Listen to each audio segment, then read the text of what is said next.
Welcome back into Buccaneers Total Access. We are here with Assistant General Manager Mike Greenberg after having head coach Todd Bowles with us the first half. Mike, thanks so much for joining us. You get a lot of gold stars in my book for being the guy that comes in on the very little sleep, I'm imagining. Thank you for having me. Really appreciate it. Happy to be here. Yeah, how are we feeling? How many hours of sleep are we rocking? We got home, I think, around 3:30-ish, give or take. Probably went to sleep about 4, so... But listen, went to sleep, was in a great mood after that win. Probably woke up a little bit at 6 a.m. to a 6-year-old in my face letting me know how disappointed he was that his fantasy football team lost and blame me for it. As the assistant GM of his fantasy football team, he was telling me everything that I did wrong. So. But other than that, it was a great day. Yeah, kids will humble you. That's what happens, doesn't matter. Very quickly. Very quickly. Well, So. like you said, you went to bed in a great mood because what a great win. And I know for myself and Bucs fans, it has felt like maybe we've lost a few years off of our life these last 2 weeks. The stress of it, I imagine for you, it is even more so. Tell me what it's been like for you guys to have absolute last-second clutch wins, 2-minute drives, and what it says about the team at this point. Can't say enough about the team and how hard they play and how much respect they have for Todd and the coaches. And to go on the road and win those 2 games like we did at the end of the game was really incredible and really says a lot about the players we have in the locker room. And Baker at the end of the game is just unbelievable. Unbelievable. Yeah, his just will to win is so incredible. I think my favorite moment of the game was him sort of getting hurt and yet making that pause so he could get up to trash talk. I think that was Baker in a nutshell. It perfectly summarized him. Yeah. It was great play. You were concerned about the injury, and then you realized he wanted to get up quickly so he can continue talking trash. Yes. Which, Priorities. Priorities for Baker, but he really, the last two drives, first in Atlanta, and then last night was unbelievable. And how cool for a guy like Josh Grizzard getting to start, new coordinator, and to have game-winning 2-minute drives in both of your first 2 games, and just what that does for his confidence, the team's confidence, and what it says about just his choice even as offensive coordinator. No, he did a great job for us last year working with Liam, and then Liam, obviously, a great coordinator, did a great job for us last year, but for Josh to come in and be able to transition into that role and be able to have the success he had on the road the first 2 weeks says a lot about him and the coach he is, and excited to have him. And I think the players really excited. And when Todd and Jason hired him or promoted him into that role, it was interesting to see the reaction of the players. They were excited. They thought it was well deserved, and you could see really that decision paying off now.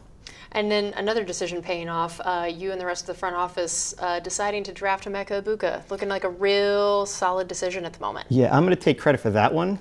If it would have went poorly, then I blame Jason and the scouts. Jason and the rest of them. But when it works out, me and Jackie like to take credit for it. So 100%. I like that.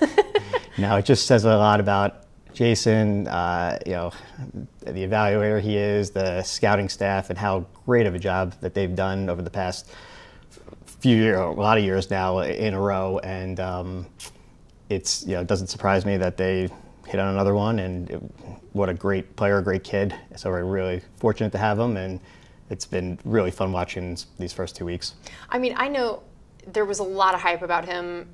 What everyone in the front office was sort of saying after we drafted him, of talking about his maturity, talking about his X's and O's ability, that it was just, I almost felt like, I'm like, geez, I've never heard of someone being this hyped right out of the gate. Is he going to be able to live up to it? And now 3 touchdowns in 2 games.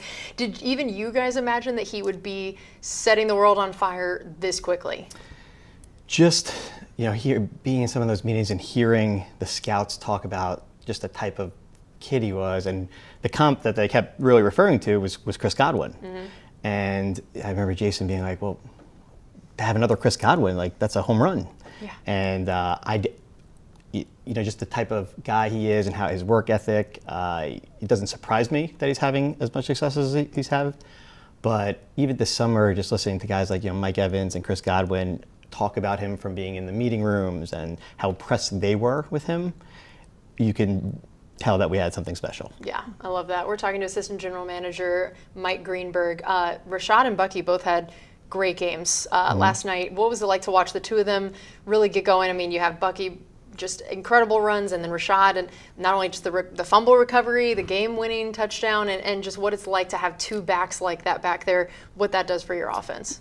The fumble recovery, I almost forgot about that really until we watched the tape again this morning. I was like, that's such a key play and such a heads-up play by Rashad, and they both had excellent games. That last drive really was tremendous, and just they complement each other very well. And then to see Rashad get the touchdown, he played a great game, and it's just been fun watching them too. And I think we have a great pair there. And even Sean Tucker, obviously I don't think he got any carries last night, but he's a really good player as well. So that's a special room. Yeah, and I was thinking about just the chaos that has been the offensive line situation with all the injuries these first couple games, and I think about how complicated and hard it already is for you guys to build a roster and to look at a room like that. And if I had then told you, like, okay, so we're going to be without Tristan, and we think we're going to have Luke, but then we're not going to have Luke, and then we're going to have Graham at this position, and then we're going to move Ben to this. Like, just if we were to have that hypothetical, you'd be like, that's not a thing. How do you guys try to build and prepare for a situation like this where you can end up kind of snake bit at one position room? I know last year it was kind of the corners and DBs, and now the O-line. What has it been like to watch the way you guys have, Jason and his staff have tried to build that room and their ability to handle such a weird situation getting thrown at them? Well, I was joking with Graham as we were leaving locker room last night, and I said, okay, guard next week, and we'll just change it up. We'll see, maybe tight end the week after. Yeah. And he's just such a special player. It's so unique to see a guy from playing center to left tackle in the NFL is really remarkable. But he's a special guy. He's a great player, smart, willing to do whatever he can for the team to help us win.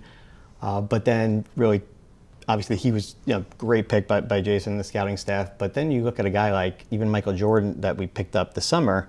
That's been such a key addition. Started 2 games, done a really, really nice job.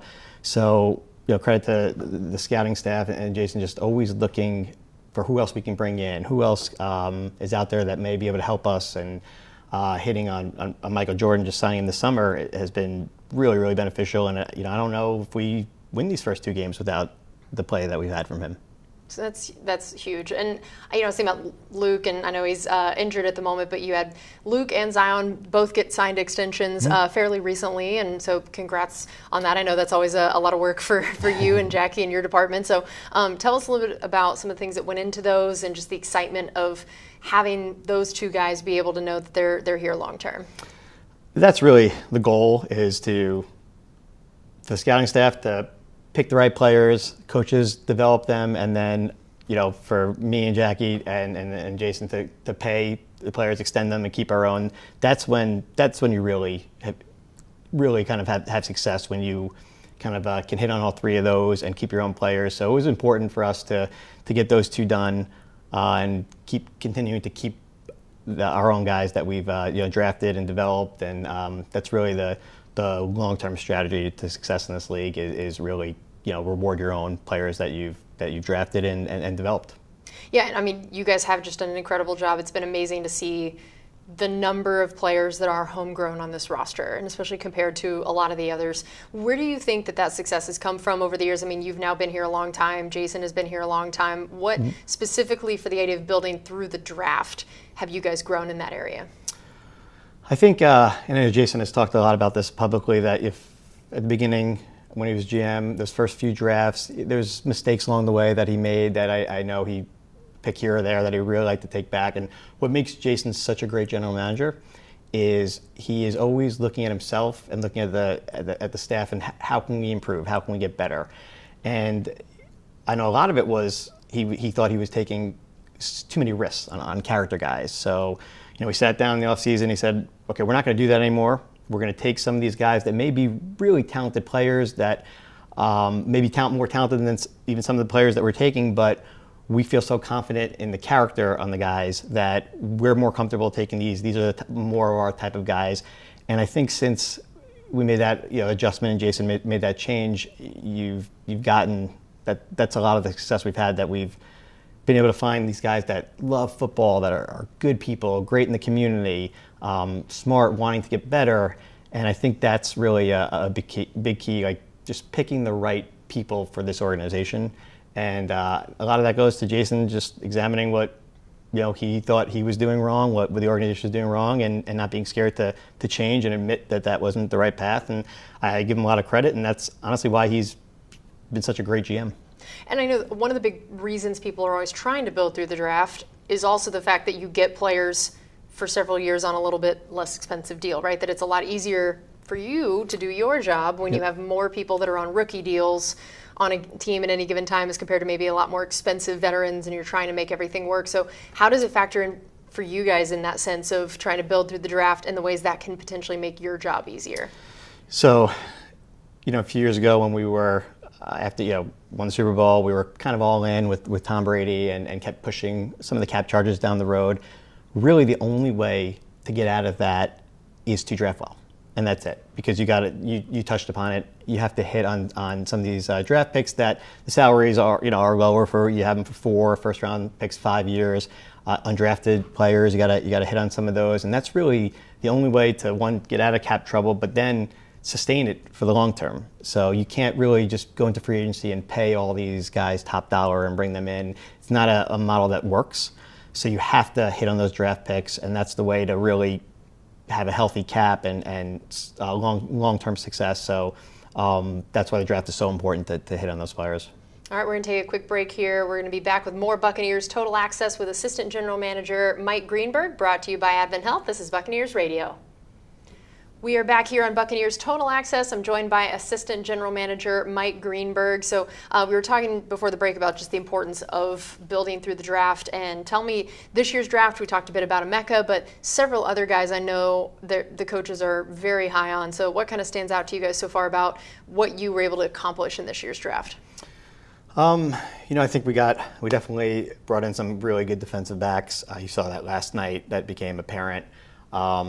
David Walker was doing a great job this summer, so and we're excited that he's going to be a part of this team going forward. And I know has the injury, and he'll rehab, he'll get better, but he was really impressive this summer and turning heads, and we're excited about him in the long term. But obviously Emeka, but really the defensive backs were impressive last night. They were making plays all over the field. The defense played great last night as a whole, but you can really see those two that we're excited to have them. Yeah, I think they're going to be big impact players for sure, and great guys, which that's what I always, as the person who has to talk to all the players, I appreciate y'all's philosophy and how you draft. They're good dudes. We're fortunate, and it comes from Jason and Mike and Rob, and we really do have great guys in the locker room. And then I know, as we've talked about the importance of building through the draft, you guys do like to occasionally add some pieces in free agency when it makes sense. And Hassan Reddick was our one sort of more splash signing, I would say, this offseason. Yep. What was the idea about bringing him in, and just what you guys were able to do with his contract and bringing him in here, and just what he could mean, especially for this defense? We already saw him sack week 1, so already looks like a pretty decent signing there. I'd say the hardest thing about free agency is it's not like the draft where you bring the player in for a visit, or you're meeting with them at the combine, or your scouts have talked to them.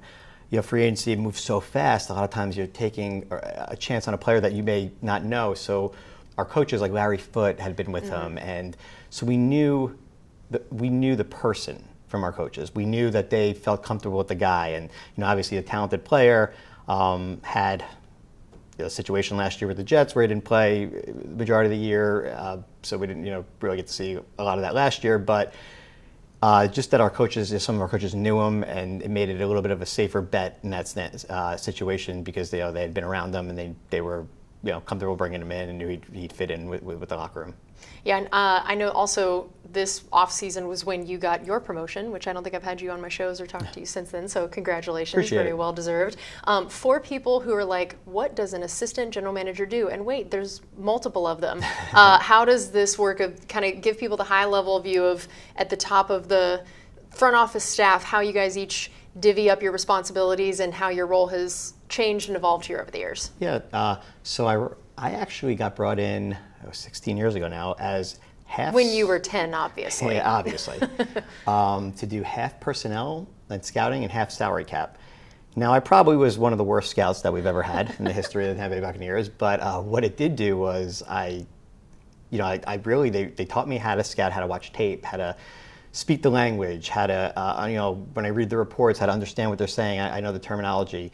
So I did half scouting and half contract for about 6 months, and then just really half a season. And then at the time, the cap person here left, and I moved into that role. And from there on, really did more of the salary cap and contracts. My main job is salary cap, contracts, rules, the player personnel rules, like being the liaison with the league office and the football operation rules, budgeting. So fun killer, obviously. Yeah. The rule person. Everybody always wants to be around. Everyone the rule person. loves the rules person. Yeah, it's always great to tell people what they can and can't do. At least they love that. You're sort of the one that pays them. We can maybe that counteracts it a bit. A little bit, the Glazers sign the checks, but at least I could kind of take some of that. Yes, there we go. I like it. But yeah, everybody always loves a rule person to tell them what they can and can't do. And then I deal a lot with the business side, and then from a budgeting standpoint, oversee and help with groundskeeping and the video budget and the scouting budget and equipment. And I can tell you from a groundskeeping standpoint, I learned more about the different types of grass than I ever thought I would know in my entire life. But it's a good education to have. I love that. And what is your background getting to this for someone out there that's like, that was a lot of very different things. Mm-hmm. How does one get to that role and spot? What was your background? Good question. So I had always wanted to go to law school. I had an interest in the law. For me, the perfect combination was going to be combining sports and the law, but I get this question a lot. Do I need to go to law school to do what you do? No, you don't. It definitely helps. Mm-hmm. But I was interested in going to law school. So when I was in law school, fortunate enough to intern for the Jets my first summer, actually as Jackie Davidson's intern. I love that. And then second year, I went to the league office and worked really in their the management council legal department there, and then kind of got exposed to all 32 different teams, and that was a great experience. And then went back to the Jets, and then came here after that. So my background is in I am a lawyer, but really I was able to kind of mix the two and kind of combine my love for sports and football. And I'm really I am a math person, so the salary cap and with aspects of the law. So that to me has been a perfect balance for me. That's great. We're talking to Assistant General Manager Mike Greenberg. Now, what I love is that when you came in, you said 16 years ago, mm-hmm. Very early in your career, you were tasked with something that doesn't fall under any of those things you mentioned outside. Maybe it's kind of a rules-based thing, mm-hmm. but I heard it's perfect timing as we're celebrating the 50th. You had an unfortunate duty with one of the top players in Bucs history very early on. I believe I know the story you're talking about, and by early on, it was my first day here. Oh, I don't my think I actual that. First day here. So started in August 2010, and Raheem Morris is the head coach. And the only fine that Rondé Barber ever got of his entire career, I had the fortunate pleasure of delivering it to him on my very first day here. So the first conversation I ever had with Rondé was, I remember Raheem telling me he had a camper or a trailer that he used to keep in the parking lot during training camp and take naps in there, accidentally overslept. So Raheem wanted to give him a fine for being late or missing a meeting. And I had to deliver it to him, and I was shaking the entire way down to the locker room because here I am on my first day. I get to hand Rondé Barber a fine letter. This is awful. And I remember walking into the locker room, and he's having a conversation with another player, and I did one of those where you start to go towards him and backstep and just trying to find that moment. And he sees me out of the corner of his eye, and mid-conversation looks at me and goes, "Just give me the fine letter." And I did not know until years later that was the only fine that Rondé Barber got from the Tampa Bay Buccaneers of his entire career. And that was my first day here. What an honor. What an honor. And you and Rondé are now good buds. Very good friends, yep. How did that evolve over time after, he didn't just write you off that day as the rules guy that he's mad at? Somehow he blames me for the fine. He missed the meeting, but somehow it was my fault that he missed the meeting and that I owe him the money that we took from him. Yes. I think Raheem owes the money, but somehow he remembers it being, it's my fault only. So. Yes, of course, and he is correct. Yeah, of course. Yeah, of course. He's a Hall of Famer. You can't really, you can't argue with that. That's very true. All right, we're going to take another break. We have one more segment coming up here on Buccaneers Total Access with Assistant General Manager Mike Greenberg, brought to you by Advent Health. This is Buccaneers Radio. Welcome back into Buccaneers Total Access. I'm here with Assistant General Manager Mike Greenberg. So let's dive a little bit more into your role. I think that you have the least understood job maybe in this whole building. As we were just discussing in the break, I'm like, I still don't understand it after interviewing you 12,000 times. So tell everybody a little bit about what you think are the most misunderstood aspects of your job and what it takes to manage a salary cap and be good at managing a salary cap. Well, first, when people don't understand what you do too, you could just walk around and act busy. Yeah. And everyone just act like annoyed. And everyone's like, he's really busy right now. But what is it that you do here? And you're like, don't worry about it. Well, the salary cap, a lot of people, the biggest, I guess, misconception is it's fake. You can always borrow from the future. I mean, I will say you of a few years ago made that seem fairly feasible. Sure. But so taking a step back, you can manipulate it. Mm-hmm. But the reality is, in 2021, when we brought everyone back for the all 22 starters, and the first step of that is you really need the financial resources to do that. So without the Glazers' commitment to wanting to bring everyone back and wanting to go for another Super Bowl and winning, like me and Jackie really couldn't do like all these different types of salary cap gymnastics, if you will, without the you need the resources to first do that, and then we can kind of get creative. And but the biggest back to the misconception is that you can just keep borrowing and borrowing from the future. So I think I compared it to basically a credit card. You can borrow, but at some point that's going to come due. And if you keep pushing and keep pushing, you cut a player, that money accelerates back in, and you have all these dead cap charges. And that's really what happened to us after after the Tom Brady run that we had. Now we knew that was a planned. Mm-hmm. We were going to go all in, and we knew we'd have a bunch of dead cap charges, but we really had to reset. And fortunate that we hit on Baker, because otherwise it may have taken some time to reset. And fortunate again that Jason and the scouting staff drafted so well, because that helped get us out of some of the salary cap. But I'd say the biggest misconception is that you can just keep pushing it. Eventually, it's going to come back to bite you and be a little bit challenging to navigate. And so that's the biggest thing that you want to, we try and spend cash to cap every year, which is, spending what the salary cap is and spending that amount to cash each year. Now it's a little challenging, especially when you have to pay some top tier players and quarterbacks, but that's the goal every year, to try and have those two be equal. And my first half of my career here, we were able to do that. And then what that did allow us to do is, when we were making those runs with Tom Brady and after we won the Super Bowl, it allowed us to really kind of go all in, because we didn't have all these dead cap charges, and we were able to have a little bit more flexibility. But then once Tom retired, we did have to take those cap charges on, and it took a little bit of time to get out of that. So yes, you can manipulate it, but you got to be careful when you do that. What are some of the more unique things that you can put into contracts or do that either are just fun or interesting, or things that people might not realize about that isn't just sort of standard operating procedure? I always think incentives are kind of interesting, and what each player how they can earn some additional money. We've tried here to really tie a lot of it to playoffs and playoff wins and team components. But as compared to just personal compared to personal. But there are times when you use the incentives to kind of bridge a gap, where you think a player is a $3 million guy and they're looking for maybe 4.5, and you can kind of use incentives to, okay, well, we'll pay you the 4.5 if you play 60%, or you have 800 receiving yards, or so some of those I think are kind of interesting, and you can use them to really bridge gaps. But the incentives that I like the most are really tied to winning. Because if we end up owing more money at the end of the year because of incentives, it's easier for me to go to the Glazers and go, well, we're only paying this extra because we won. And we won, yeah. That softens the blow a bit. It's a better conversation to have, because that's the goal. The goal is to win. I like that. We're talking to Assistant General Manager Mike Greenberg.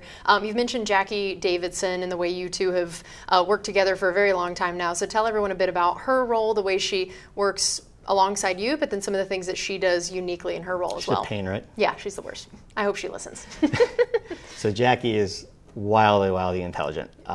It's been great working with her. We challenge each other on the contracts, and Sometimes she'll come up with a great idea, or we'll bounce things off each other, and it's been fun just really going through this. And we had a ton of fun when we did re-sign everyone from the Super Bowl team, and then really even after that, trying to navigate our way out of the salary cap situation we were in, and so we work hand in hand when it comes to the contracts and negotiating the contracts, and then she has an analytics background too, so she does some of that with game management, and that's where she kind of works a little bit with the coaching staff and the scouts on that, and I shift more towards kind of dealing with working with the business side and budgets, so that's where we kind of differ, but both of our real love is the salary cap and contracts, and we work through that together. And then how has NIL affected what you guys do, or has it? That guys now having made a decent amount of money in college now prior to coming here, maybe sometimes even more than they'll make on a rookie deal. How has that influenced the scouting side, the contract side, all of that in recent years? Great question. I think it's still kind of developing a little bit. Now, really, me and Jackie hasn't really impacted us, other than you kind of touched upon it. Some of these players are coming in with some money now. But from our standpoint, the rookie contract, the rookie wage scale is kind of set. So it really hasn't done much, hasn't had a big impact on us, but it definitely, from a scouting standpoint, I know our scouts like to see players in college are changing teams so much, and they're, some of them are chasing money, and so they've had to really kind of dig a little bit more and try and find that, the touch upon the character, and it'll be interesting though, because it is still pretty new, and how it continues to evolve and change going forward, because it's interesting. And how does a short week affect you guys in the scouting staff, overall the front office? We hear about it all the time for coaches and players, but what about for the scouting side coming off of a Monday night game like this? So from the scouting standpoint, one department I really want to touch upon, or a few actually, is the athletic trainers and our doctors, and they get home 3-4 in the morning also last night, and then they're here this morning. They got to sort out players' injuries, MRIs, and they got to meet with Jason and say, okay, and Todd, and say, this player may be available, this player may be out, because before that information, from a scouting standpoint, we may have to bring in a player, and we don't know that yet until our trainers and doctors have had a chance to really kind of go through the roster, and players come in and diagnose all the injuries. So we have a great athletic training staff and medical team here, and even equipment and video. They're getting ready for the next game, and videos on the plane loading in that game, so the coaches can start watching on the way home, because it's such a short week. So the whole football department really has to kind of push through it and work together to get ready for the next game, because the short week is challenging. But from a scouting standpoint, back to the original question, they are advancing the games. They're going to meet with the coaches today. They got to really be ready to go once the coaches kind of put yesterday's game behind us and are ready to start game planning for next week, because it's such a quick turnaround. So I know they were done really at the end of last week, and then when the Jets game came in on Sunday, they added to it, but they were ready to meet with the coaches today and get going for Sunday. It's crazy. And then now, as you mentioned, Sunday, we got first home game of the year. We get to wear the 76 jerseys. We get to have a whole bunch of alumni celebrating the 50th. For you, who has been here a long time, I mean, not quite 50 yet now. I'm not going to put that on you yet. Not yet. But how special is it when you think about that? Do you get excited for a game like this? Very excited.